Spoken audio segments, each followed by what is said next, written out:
Çdo pas dite, ajo dilte me një qese të vogël me bukë të thatë dhe një grusht kocka pule. Ajo ecte ngadalë deri në buzë të rrugës me ve, ku makinat nuk kalonin. Dhe atje, në heshtje, ajo priste. Nga shkuret, nga rënojat përreth, nga rrugicat dhe hijet vinin qenë. Nuk ishte një apo dy. Kishte shumë. Në fillim, 3 ose 4. Pastaj, 6. Shpejt, 12. Qenë rrugë. Të dobët, të ndyrë, disa me shenja në fytyrë ose vesh të shyrë. Asnjëri prej tyre nuk kishte qafore. Asnjëri prej tyre nuk i besonte askujt. Por me Mikaelën ishte ndryshe. Në fillim, ata qëndronin larg, ata shikonin nga larg, sytë e tyre shkëlqenin në errësirë. Ajo shtrinte dorën, linte ushimin në tokë dhe kthehej ngadalë. Ajo nuk thoshte asgjë. Ajo vetëm priste. Me kalimin e kohës, qenë filluan të afroheshin. Një nga një. Ata merrnin bukën, e hanin shpejt dhe tërhiqeshin. Por ata ktheheshin. Ata gjithmonë ktheheshin. Ajo nuk kërkonte asgjë. Thjesht jepte. Me të njëjtën qetësi, me të njëjtën prani. Çdo pas dite, ata mblidheshin atje. Si një ritual. Një takim i heshtur midis shpirtrave të harruar. Fqinjet ndonjëherë e shihnin nga larg dhe mendonin se ishte e çuditshme. Ata thoshin se ishte çmenduri. Por ajo buzëqeshte, e vetme, e ulur në stolin e saj prej druri, duke parë ato sy të vëmendshëm në pyll. Qentë filluan ta ndiqnin. Kur shkonte në dyqanin ushqimor, 2 prej tyre prisnin jashtë. Kur shkonte të merrte dru zjarri, të tjerët e ndiqnin nga larg. Ata nuk lehnin. Ata nuk pyesnin. Ata ishin thjesht aty. Sikur e kuptonin që Mikaela ishte e tyre. Dhe ata, të sajat. Shtëpia e saj u bë një stre. Në obor, gjithmonë kishte mbeturina ushqimi të shpërndara përreth. Një copë e vjetër shërbente si shtrat për më të lodhurit, dhe nën dritare, një qen i bardh me një surat të plagosur flinte duke ruajtur hyrjen. Ndërsa muajt kalonin, Mikaela filloi të përkulej më shumë. Ajo kolliste. Ajo ndalonte në gjysmë të rrugës për të marrë frym. Ushqimi që mbante ishte më i lehtë. Ndonjëherë harronte çantën. Ndonjëherë nuk dilte nga shtëpia. Qentë e vunë re. Kur ajo nuk dilte, ata prisnin gjithsesi. Disa uleshin para derës. Të tjerë shtriheshin pranë dritares. Ata nuk lehnin, por sytë e tyre. Sytë e tyre tregonin shqetësim. Qeni i bardh i afrohej derës duke nuhatur ajrin. Të tjerët ulërinin butë, pothuajse me një përshpëritje, sikur po e thërrisnin. Mikaela ende përpiqej shumë. Ajo shfaqej te dera me një copë bukë të ndenjur, duke përkëdhelur 1 ose 2. Por ishte e dukshme. Trupi i saj nuk mund ta duronte më. Frymëmarrja e saj ishte më e shkurtër. Lëkura e saj ishte më e zbedh. Megjithatë, ata nuk e linin. Ishte një pakt. Një lidhje që nuk kishte nevojë për fjalë. Vetëm prani. Besnikëri. Heshtje. Në fshat, pak veta e vunë re. Për të tjerët, ajo ishte thjesht një grua e moshuar e vetmuar, që kujdesej për qenë të padobishëm, por atje, në atë pjesë të harruar të Shqipërisë, në hijet e ditëve të ftohta dhe vapën e verës së thatë, kishte diçka që askush nuk e shite. Një grua e padukshme. 12 qenë pa pronar. Dhe një dashuri që rritej në heshtje. Ditët u shkurtuan. I ftohti zbriti nga malet e Shkodrës dhe u fut në shtëpitë e fshatit. Shtëpia e Mikaelës, e vjetër dhe e paizoluar, po ngrinte nga brenda. Ajo dridhej edhe kur shtrihej. Nuk dilte më nga shtëpia. Qentë e ndjenin. Ata mblidheshin në obor çdo ditë. Ata prisnin. Qeni i bardh, i njëjti që kishte fjetur në dritare, tani e kalonte gjithë kohën i shtrirë pranë derës. Të tjerët rrotulloheshin në heshtje, duke nuhatur, duke shikuar brenda. Mikaela nuk kishte më forcë në këmbë. Kollitja e saj nuk ndalej. Ushqimi i saj mbaronte. Dhe trupi i saj dikur i brish, dukej se të kurrej me çdo agim. Megjithatë, ajo u përpoq të tërhiqej drejt dritares. Ajo donte t'i shihte. Një mëngjes, ajo u mbështet në mur, ajo hapi perden me gishtat e saj të hollë. Ja ku ishin. 12. Të gjithë së bashku. Në këmbë. Duke parë. Ajo ngriti dorën ngadalë, një gjest i thjesht. Por për qend, ishte sikur i kishte thirrur emrat e tyre. Qeni i bardh i ngriti veshët. Një qen kafe me sy të çelët lehtë butë. Një tjetër ushtri me hundën në tokë, pa ja hequr sy. Kjo ishte hera e fundit që i pa qartë. Natën tjetër, dritarja u mbyll.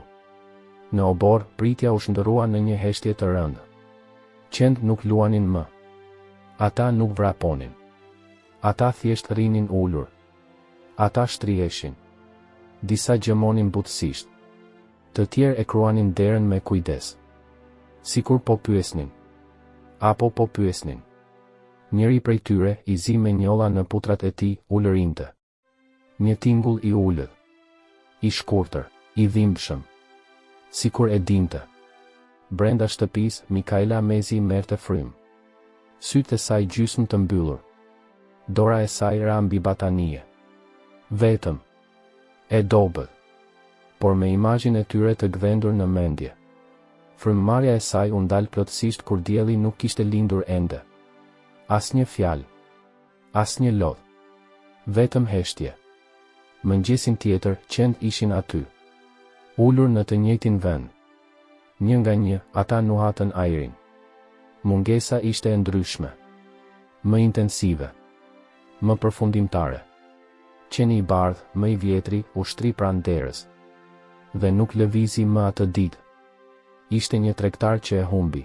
Ai e kuptoi se zonja e vjetër që jepte bukë nuk ishte shfaqur me javë të tëra. Shkoi në shtëpi, trokiti. Asgjë. Ai thirri. Heshtje. Ai e shtyu derën dhe hyri brenda. Skena ishte e trishtueshme. Trupi i Mikaelës i mbuluar me një çarçaf. Shtëpia e heshtur si një varr. Por jashtë, 12 që rinin ulur. Në roje. Burri ishte i frikësuar. Por ai e kuptoi se nuk kishte kërcënim. Vetëm trishtim. Vetëm zi. Ai thiri për ndihmë. Njerëz nga fshati erdhën. Dhe të gjithë i pan qend. Ata pan çfarë po bënin. Sikur e dinin. Sikur po shikonin. Duke mbrojtur. Askush nuk tha asgjë, por shumë u prekën. Trupi u mor. Shtëpia ishte e mbyllur.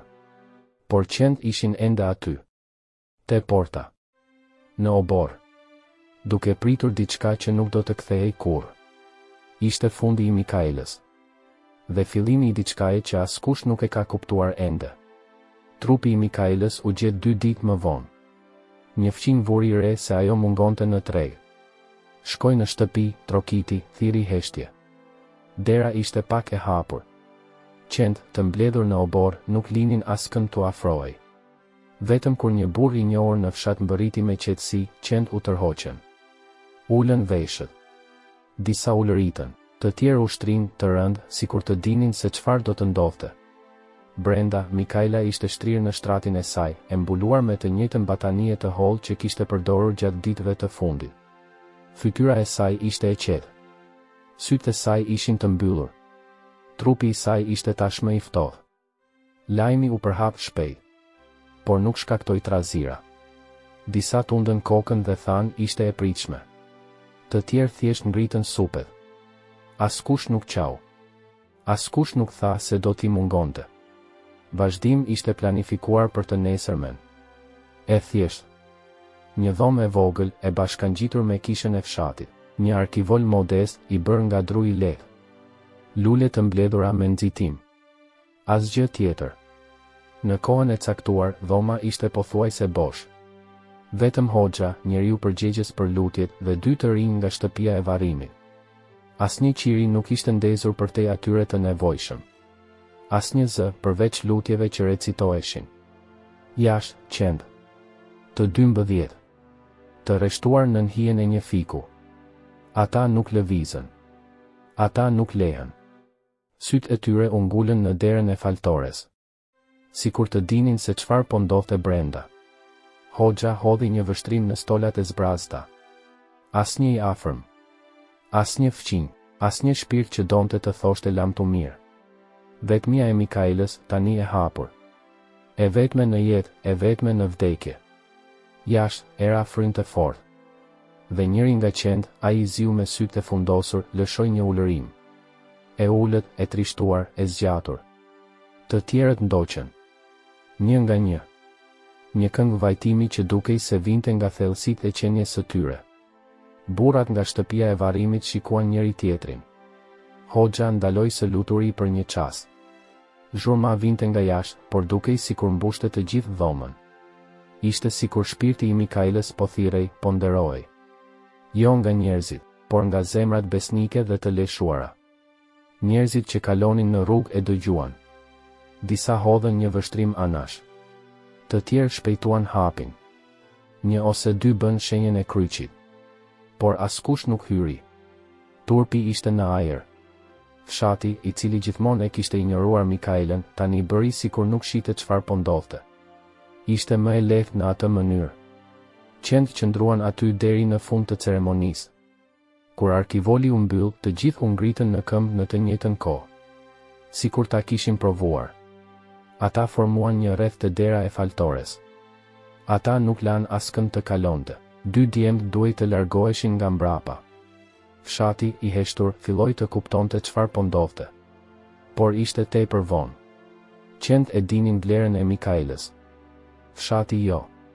Dhe atje, në gjurmët më të zbrasta të rajonit, ishin qend ata që dhanë lamtumirën më të sinqertë. Pa fjalë, pa lule. Vetëm prani. Vetëm dhimbje të sinqertë. Mëngjesin pas zgjimit pothuajse të zbrazët, fshati dukej edhe më I qetë. Rrugët ishin të zbrasta, era mezi lëvizte gjethet. Heshtja ishte e rëndë, sikur gjithçka po priste diçka. Në fund të rrugës së dheut, filloi të shfaqej një zhurmë e çuditshme. Ishte një karrocë e vjetër që kërciste me çdo hap të kalit të hollë që e tërhiqte. Pas saj, një burr I gjatë ecte ngadalë. Ai mbante rroba të thjeshta e të konsumuara dhe një kapel me strehë të gjerë I fshinte fytyrën. Ai u ndal pikërisht në mes të fshatit. Ai shikoi përreth ngadalë, sikur të kërkonte diçka të rëndësishme. Të paktët njerëz që ishin afër e shikonin, dyshues dhe të heshtur. Pa thënë asgjë, burri hoqi një thes të vjetër nga supi. E hapi dhe filloi të hidhte me qetësi copa buke në tokë. Qend që ishin fshehur në hijen e pemëve, të cilat më parë kishin qëndruar larg, pan bukën dhe nguruan. Por aroma ishte e fortë dhe instinkti foli më fort. Një nga një, qend filluan të afroheshin. Së pari 12 qend që ishin më afër Mikaelës. Ata u afruan me kujdes, duke nuhatur ajrin, ende dyshues. Pastaj u bashkuan edhe qend të tjerë nga fshati.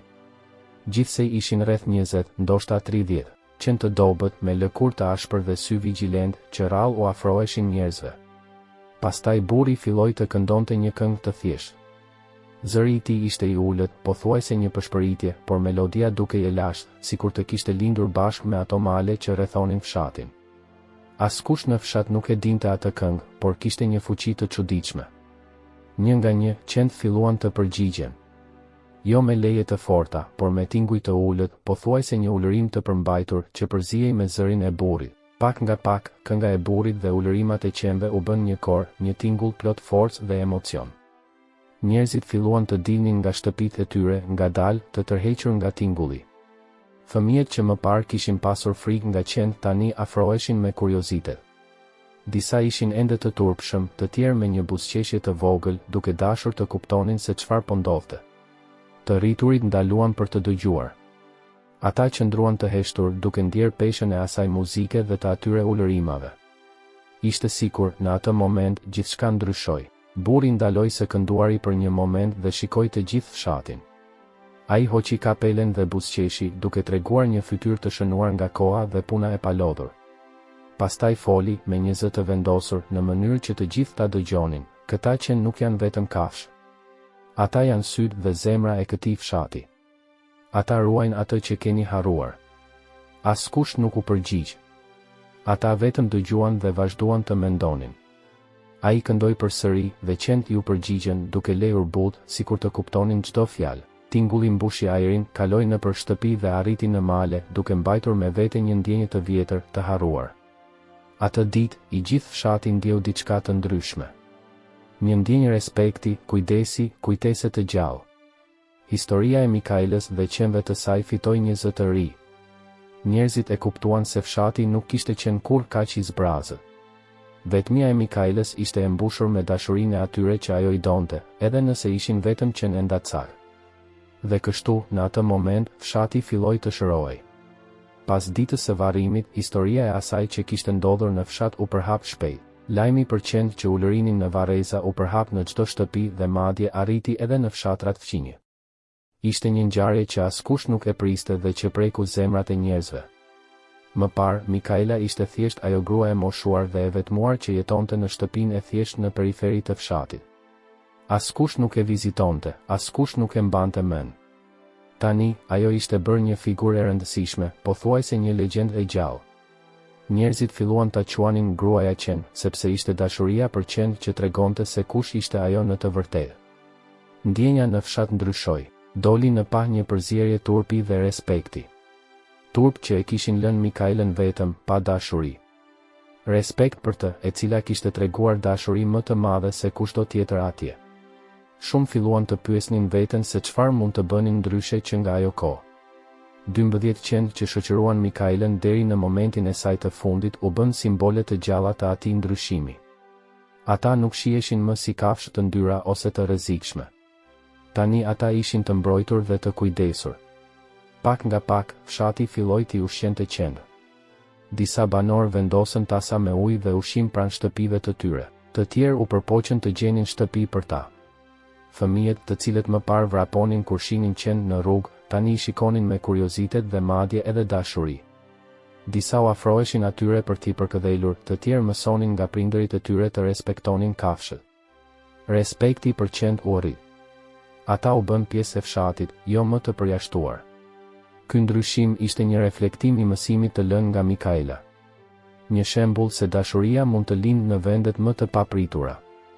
Historia e ulërimës kolektive në Vareza u bë një përrall e treguar brez pas brezi. Familjet uleshin rreth zjarrit të kampit dhe kujtonin tingullin e trishtuar dhe të bukur që bënin qend për t'i thënë lamtumir Mikaelës. Ishte një simbol i dashurisë dhe besnikërisë që shkon përtej fjalëve. Mikaela ishte larguar vetëm, po, pa miq ose familje pranë. Por ajo mori lamtumirën më të sinqertë dhe të sinqertë që dikush mund të kishte. Jo nga njerëzit, por nga ata që e donin vërtet, ata që për të cilët kujdesej dhe që kujdeseshin për të. Fshati mësoi një mësim të thellë. Ata mësuan se nuk duhet të gjykosh nga pamja e jashtme, as të harrosh ata që jetojnë pranë, se dashuria dhe besnikëria janë vlerat më të mëdha që mund të kemi. Sot, Mikaela nuk harrohet më. Emri dhe historia e saj jetojnë në zemër të fshatit, duke u kujtuar të gjithëve se vlera e vërtet qëndron në aktet e vogla të dashurisë dhe respektit. Dhe qend, të cilët dikur ishin vetëm hije në rrugë, u bën roje të trashëgimisë së saj. Fshati filloi të kujdesej për ta, sepse e dinin se duke u kujdesur për qend, ata po kujdeseshin për kujtimin e gruas që i deshi deri në fund. Kështu, Mikaela dhe qendet e saj lanë një trashëgimi që shkon shumë përtej vdekjes, një trashëgimi dashurie, besnikërie dhe shpresë që askush në fshat nuk do ta harrojë kurrë.